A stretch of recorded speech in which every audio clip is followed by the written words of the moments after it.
everybody to High Heel Diaries YouTube talk show. I'm Natalie Wilson.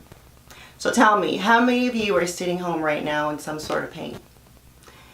Today's show is about chronic pain, and unfortunately, there's usually no cure for this. There is 6 million Canadians who have reported chronic pain and 25 million Americans that have reported chronic pain. We're dealing with it way too often. It's a way of life. But I want to introduce to you my next guest, who also has found a way to turn her pain into purpose. Please welcome my next guest, Michelle Francis. Come on in, Michelle. How are you doing? Thank you for having me. I'm doing well. Good. How are you feeling today? Today's a good day. Today's a good day. Yeah. Yes. I was talking earlier about my last night was not a good night. Yes. Serious pain. Wow. You know, you try to live with it though, and you get up and you do what you got to do. You know, you got family, you got life to live. Yes. So something we continue to live with. Yes. So I know we've been talking about your chronic pain, your issues for some time now. So I'm happy that you're here finally to share your story with us. Thank you for having me. I'm excited to actually share some of this information. Good. I want to just give a little information out about chronic pain first before we get into your story. Yes. Because a lot of people are suffering with some sort of pain, but I don't really feel they realize that it's what they call chronic pain. They're probably feeling that, okay, I had a fall and, you know, I'll be good. I'm fine. It's going to go away. It is something that is likely going to stick with them for the rest of their life. Yes. And they have to gain some control over it in order to make it more manageable. Absolutely. So I'm going to give you some more information. What is chronic pain? This is from healthline.com. It's a website. So chronic pain is defined as pain that lasts at least 12 weeks. The pain may feel sharp or dull, causing a burning or aching sensation in the infected areas. It may be steady or intermittent, coming and going without any apparent reason. Chronic pain is usually caused by an initial injury, which yours was. Yes. It's believed that chronic pain develops after nerves become damaged. The nerve damage makes pain more intense and long-lasting. In these cases, treating the underlying injury may not resolve the chronic pain. Without chronic pain, your body continues to send pain signals to your brain even after the injury heals. This can last several weeks to years. Chronic pain can limit your mobility and reduce your flexibility, strength, and endurance, making it challenging to get through daily tasks and activities. Yes. Can you say amen to that? Yeah, yes, rings true. Yes. So, yes. Tell me, Michelle, what's your story? My How did story. you become to be a person that knows you're in chronic pain? Well, it's interesting to see the before and then to compare it to the after. And I think that's important in identifying chronic pain. So I was the person when I was younger who played sports, who was very active in my family life as well, and raised my family to be involved in sports and things of that sort. Yes. I was unfortunately in a motor vehicle accident. When was this? That was in 2009, and I was hit from behind. And it's interesting, the thing about chronic pain, which I didn't know at the time, so there's two pieces. The sensation I felt immediately was one that I could not identify. I had never felt. It felt to me like there was tingling in my entire body from my toenails to my hair follicles. Wow, so this was immediately? That sensation was immediate. And as time progressed, of course, I had the typical whiplash and those sort of things. From being hit from behind. Yes. Yeah. And, shoulder issues because of the seat belt. And then, of course, I was navigating herniated discs, both in my lower discs and my upper. So there was no real relief for me. So those were your immediate injuries? Yes. And the disc issues, a part of the chronic pain, it's an ongoing issue. Yes. I won't be able to fix that. And will surgery, do they say surgery could fix that? Well, my feeling about having surgery with two discs, one at the base of my spine and one at the top of my spine and my neck, I just couldn't justify the risk. But what I'm asking is, do they say that could possibly cure? Possibly without a real solid number as to it will do something. A percentage. Yes. And it was about 9 months later, I remember in March, so the accident was in September, I remember around March I was diagnosed with chronic pain, and I thought, how is that possible?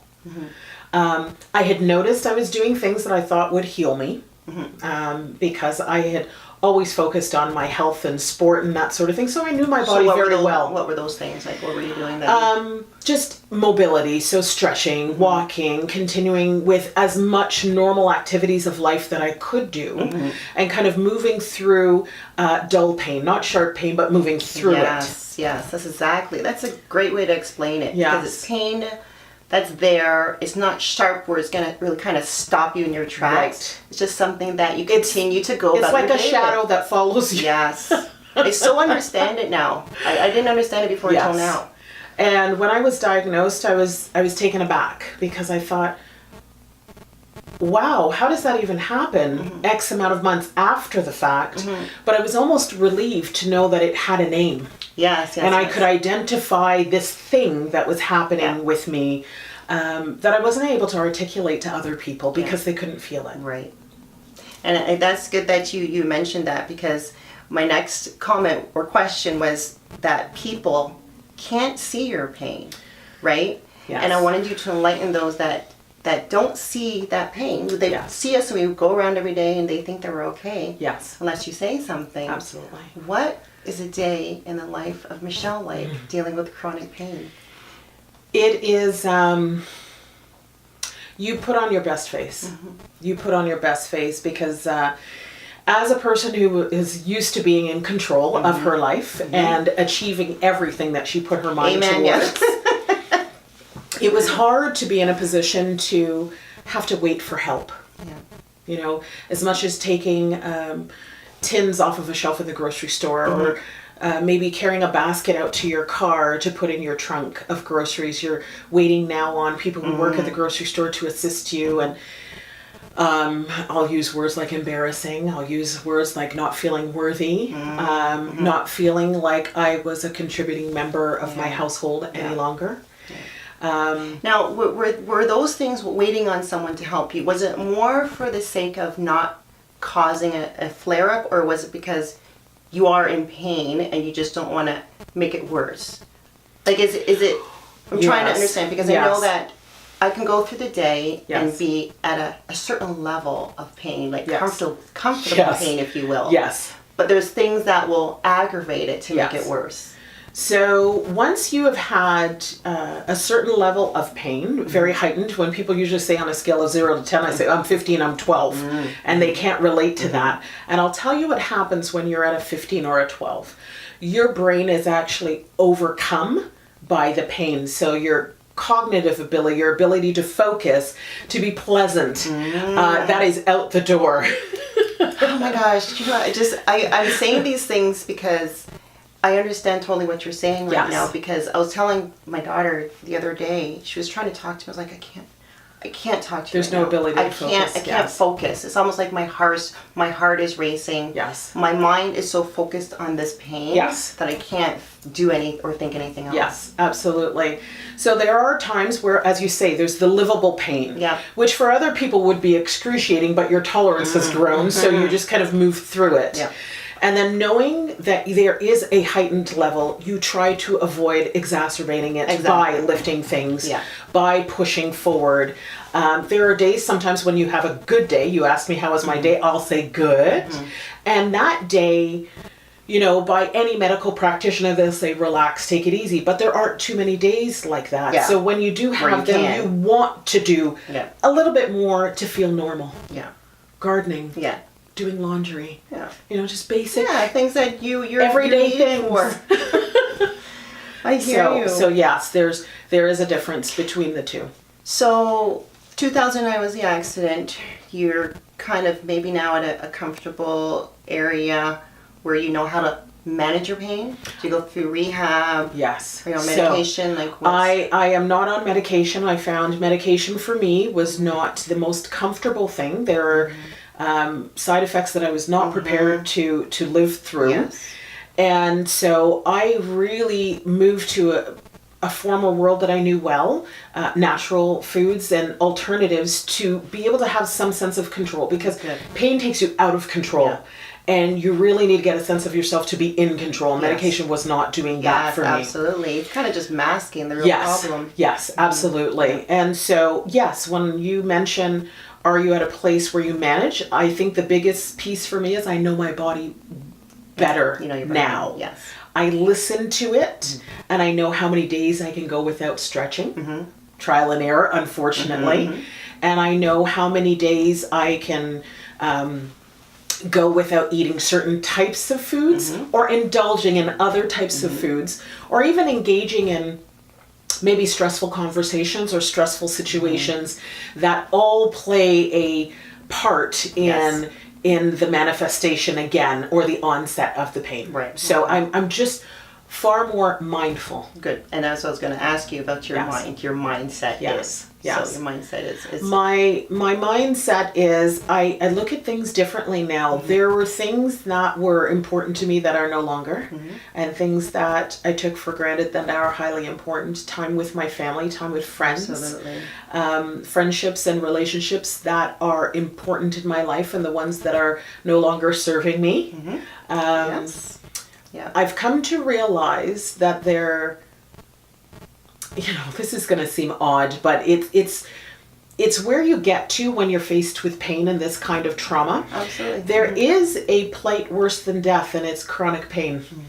Yeah. Yeah. So like you find a way to keep it positive. And I so understand eliminating certain things from life, because of when you go through those really, trying times, and you realize what your life's focus must be. Yes. And how can you focus on these certain things if you have all these other little things, coming at you. They're not important. Absolutely. You learn to do housekeeping and get rid of it and say, you know what, even if it's to put it aside for a little while, well, you heal. Right. Right? And it was about putting those distractions away and really figuring out what was the most important. Yeah. So I have to ask you, you hear a lot of people say go through really bad migraines or chronic pain, they're on medication and whatnot. Thank God you're not on a medication. Was there any time that you ever had any kind of really bad thoughts? Or, I don't want this pain is so bad, I don't want this pain anymore. Yes. Thoughts, like desperate thoughts. I would say, if anyone were to be asked this question who's experienced pain or loss, their mind will always go there. Whether they would like to admit it to someone or not, your mind will always go there, because prior to the accident, I really had not dealt with pain. I had not understood. Of course, I was a track star, so I ran and I was very active. So, maybe you sprain this or you have a sore muscle. You knew those were going to heal. This not knowing piece is the one that will allow your mind to go to this place. Yeah. Plays tricks on you. Well, it does. The mind will, I was just writing something about mind and how powerful it is. And it will fill in gaps. It will create things. It will tell you this level of pain will be, so the level of 12 or 10, it will be ongoing forever. Yeah. And the brain will tell you that, even though the day before you were at, say, level 7. So at that very moment, it creates the narrative. And so you will always have that place. So I try to reinforce my positive moments through journaling, through photograph, through my volunteerism that I do, and my work in the community to be able to assist other people who have gone through actual pain or loss. Yeah. And we're going to talk more about that, because that is exactly how you take the focus off of your pain by being involved with people that are feeling similar pain. Absolutely. Or you types pain of any other sort. Yeah. Emotional, physical, what have you. And it takes the focus off of what you're dealing with, even for that moment. Absolutely. Right? And it's not to say that won't have your dark moments still, because at the end of the day, when you come home, you may have your moments. Once a week, once a month, what have you. Right. And we're human, we're allowed to. Exactly. That's part of the healing process. Yes. But being out there and giving back and helping is also part of the healing process. Absolutely. Right? To touch on that point, as a mother, and navigating being in that type of pain and having children, I think it's important to really touch on the fact how parents navigate their children seeing them Yes. in that vulnerable environment, and being able to communicate back to your children how you move beyond and through. Sometimes it's over, sometimes it's under, sometimes it's through. Yeah. And I think those are important life skills for young people to understand, whether they go through the exact same pain that you go through. Yeah. They really do need to build those skills. Yeah, absolutely. And being able to handle life's traumas. Absolutely, and I'm glad you mentioned that, because oftentimes throughout all of my shows, I will speak about my children and how I've worked with them for them to understand and get a better handle on how to deal with their own issues in the future. Yes. And I always say I would never take back my experiences, because in the end, I've become a better person. Yes. I've learned so much more. Yes, my children have seen me struggle and they've had a hard time with it, but they will also be stronger and better for their coming circumstances. And I always tell them life is not going to be gravy. Right. It is not going to be easy. Yes. And they have to learn, they're starting to learn from now how to prepare themselves. Exactly. Right? Yeah, that's great. So I wanted to talk to you about some of the ripple effects that came with you having chronic pain and your initial trauma, your accident.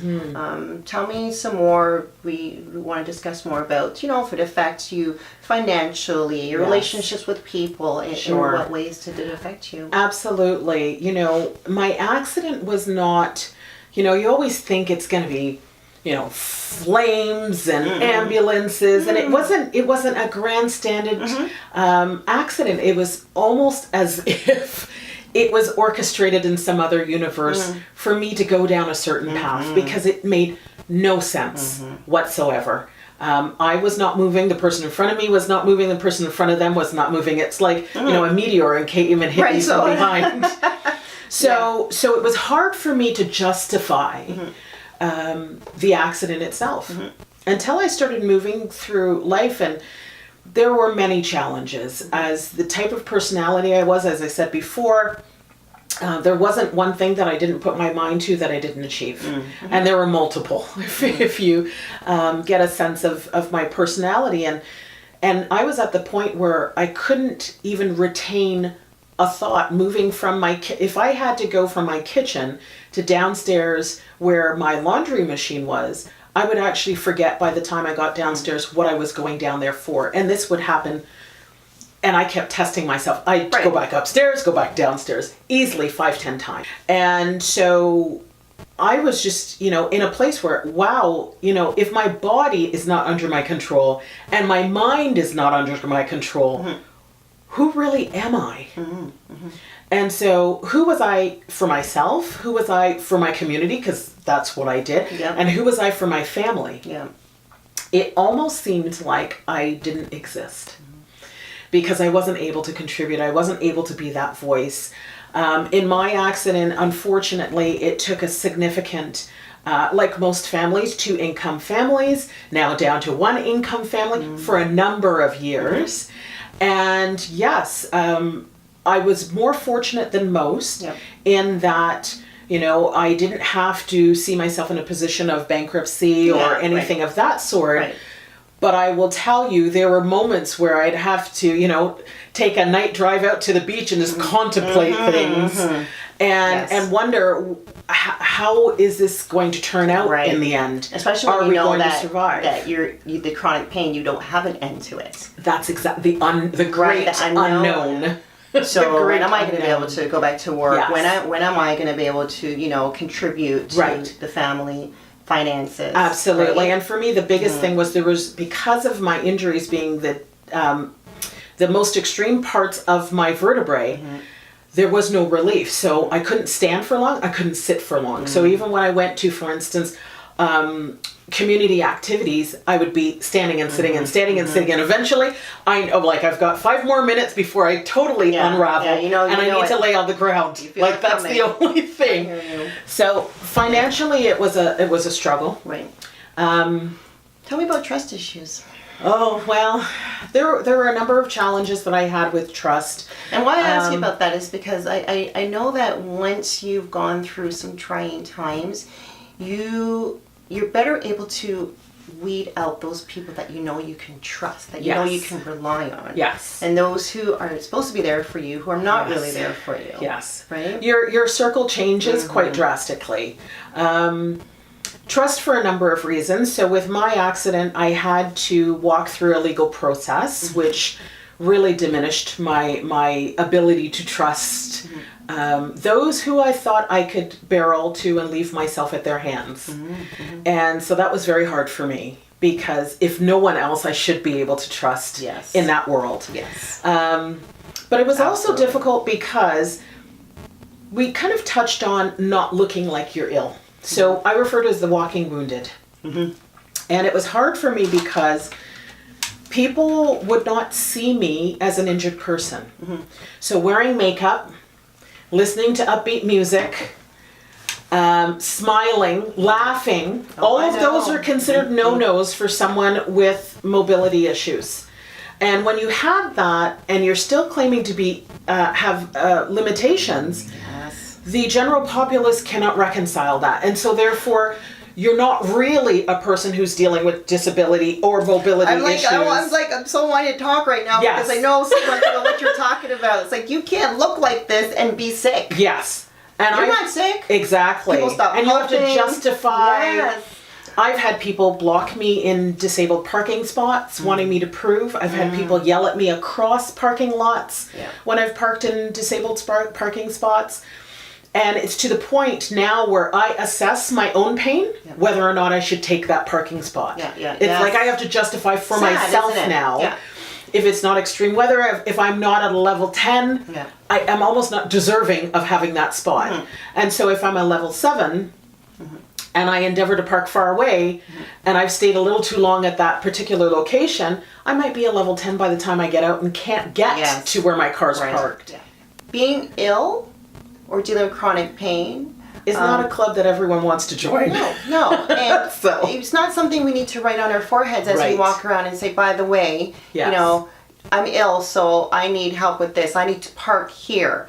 You know, you don't, in order to, I always believe in look good, feel better. Yes. And there's actually a foundation that deals with that for women. It's a foundation that helps women look good, feel better.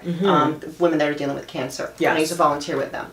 And the idea of looking good on the outside certainly transcends into feeling better on the inside. 100%. So when I have finished my surgeries, which I've had 18 to date, I've said that many times, I've heard people ask me, have you had that many surgeries? Because you just don't look ill. Right. You don't look like you don't have a breast. Because I got a prosthetic in here, that's why. Right. But, you know, it's like you have to prove yourself. Yes. And after 2 weeks of a surgery, I'm like, I'm itching to get up. Yes. I'm itching to get out there because being locked up in your room, it does not help. Is not going to help recovery, you, right? For sure. Right. So look good, feel better. Oh, yes, so important. So trust. Yeah, I'm building on the trust, and it's more of assessing who I'm dealing with. And usually, the trust, people show you signs at the very beginning. So I was very good at making excuses for people, and now I just don't do that. I don't have the luxury of building a long-standing relationship in order to realize what I saw in the beginning, which is we're not compatible. Yeah. Good. So getting better with that. Yes. Yeah.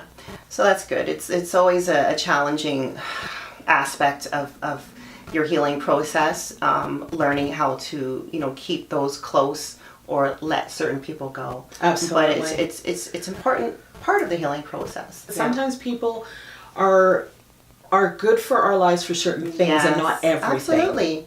I always say you have friends for different reasons in life. Yes. Right? So I want to talk to you about some of the things that you've always had your hand in before even your injury. Yes. And even now still. You advocate a lot for youth. And, I do. And I want to talk to you more about that, your history of volunteerism and advocacy.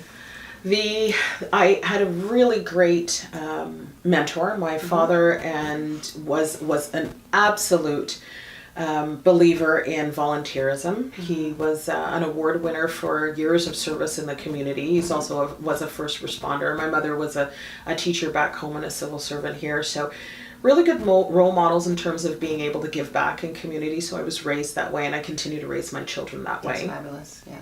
And so I've always worked mentoring youth, because that's the time when you're most impressionable and you really need that support of someone who's been there and done that. Yes. To show you kind of the quick start Yeah. of getting your life on track.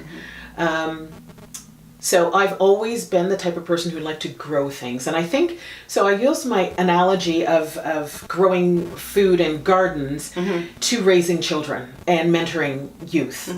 It's the same process for me. It's the taking the time, the nurturing, the cultivation.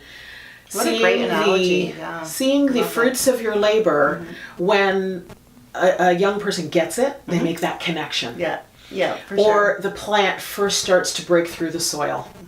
And for me, they're one and the same. So I have 2 community gardens in the city, which I've grown ever since my children were in kindergarten, and just made it public in the last year.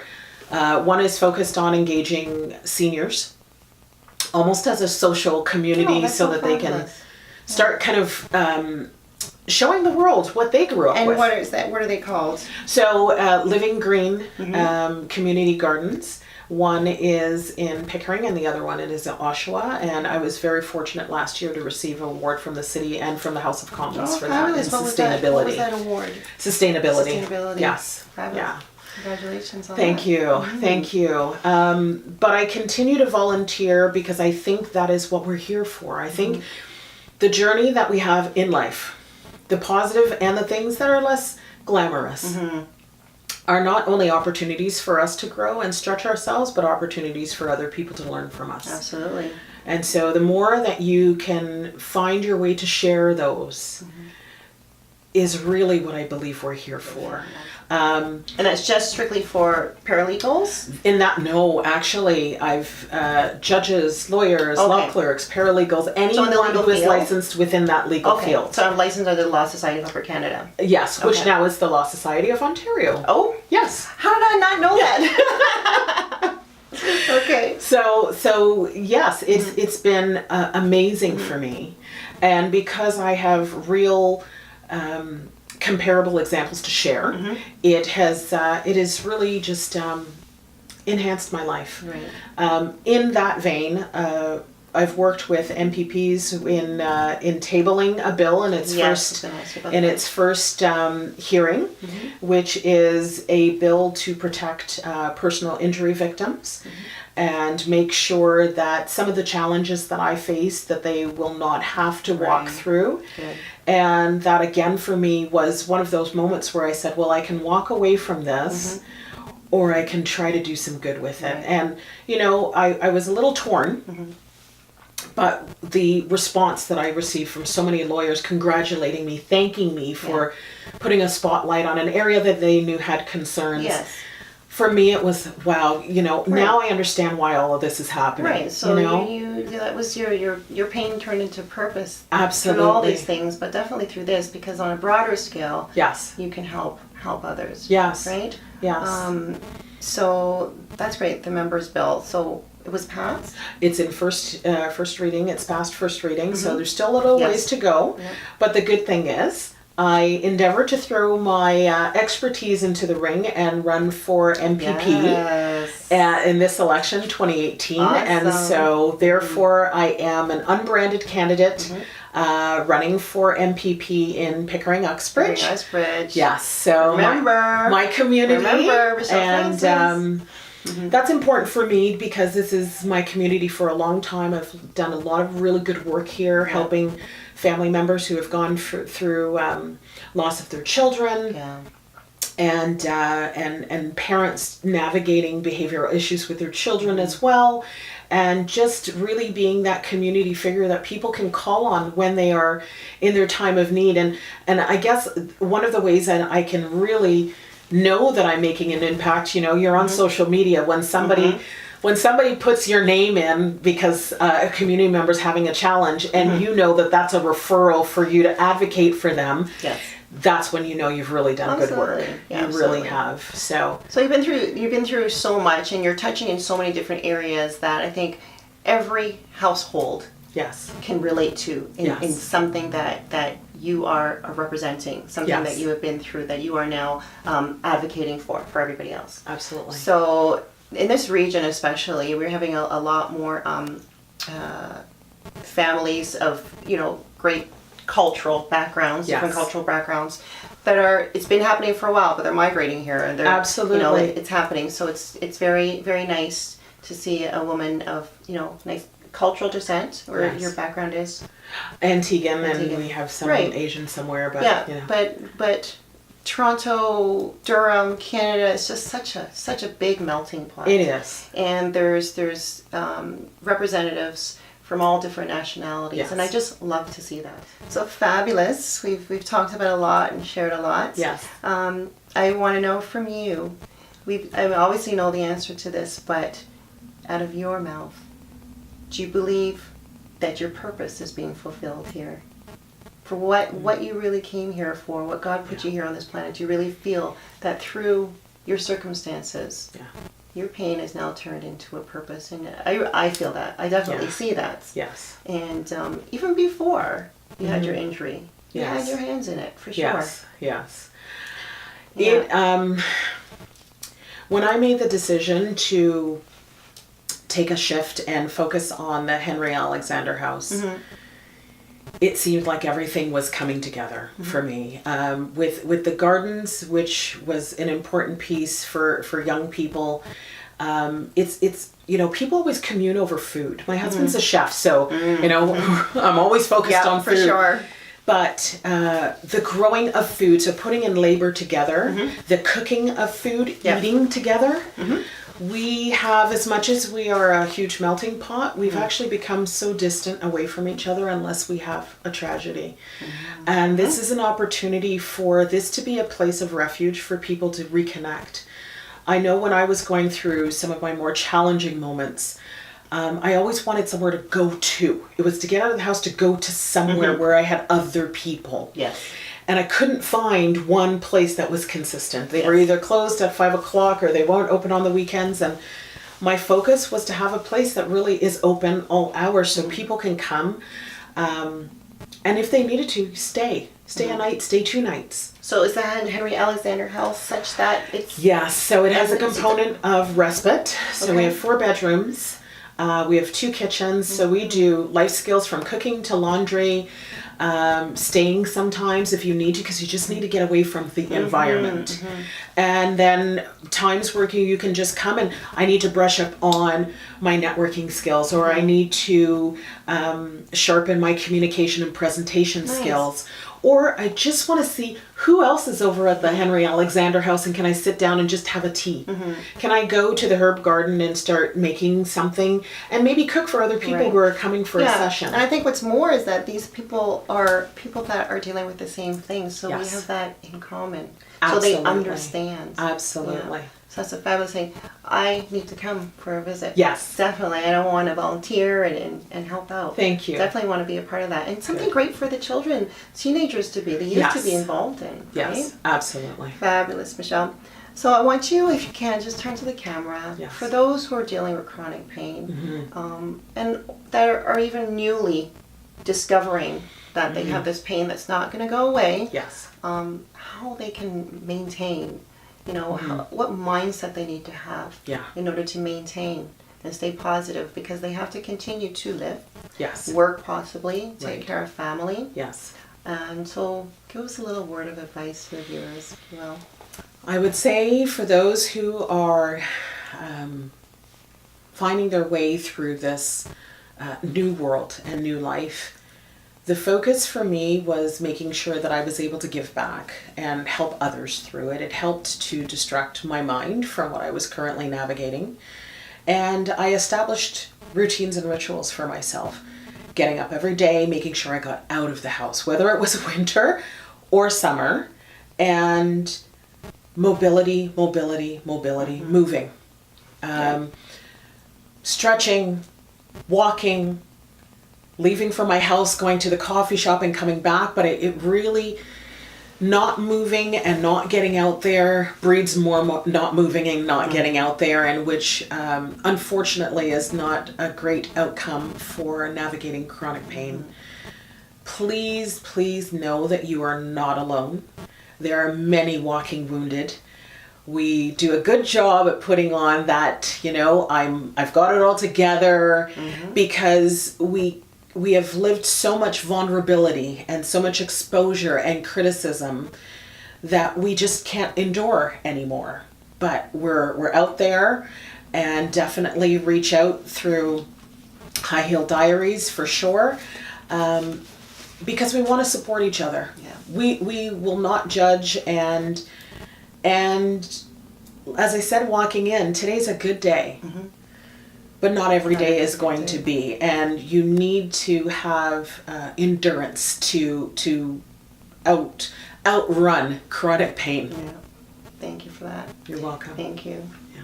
So I'm going to share a little bit of information that you can that can help you if you want to go online to look at some sites for information about chronic pain.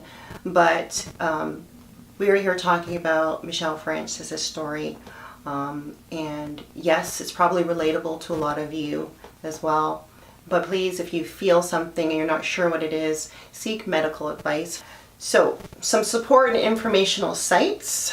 Chronic Pain Association of Canada. They give information and support. So that's on the web at chronicpaincanada.com. Bridgeport Chronic Pain Support Group. That's on the web at selfhelp.on.ca. Chronic Pain Toronto, chronicpaintoronto.com, and also they are on Facebook. So just to gain some more information, do your research. You might look at it and say, you know what, I got some chronic pain issues here. I want to give you some common types of chronic pain: headache, post-surgical pain, post-trauma pain, lower back pain, cancer pain, arthritis pain, neurogenic pain, which is pain caused by nerve damage, psychogenic pain, pain that isn't caused by disease, injury, or nerve damage, and circulatory problems. So those are some of the types of pain that comes along the lines with chronic pain. So once again, seek out your information from your doctor as well. We have had Michelle Francis here, and I thank you so much for sharing your story and being here with us. And we look forward to seeing more of you out there. You're doing great things, and I will be posting information about the Henry Alexander House and some of the things that Michelle does. But you can also find a lot of information on my website, highheeldiaries.com. I'm also on Twitter and Facebook and Instagram. Just keep up to date with what's going on with High Heel Diaries. We are women inspiring women one story at a time. Thank you for sharing this video, liking it, and subscribing. Please leave comments if you will, because I'd love to hear from you, okay? Thanks so much, and have an awesome day.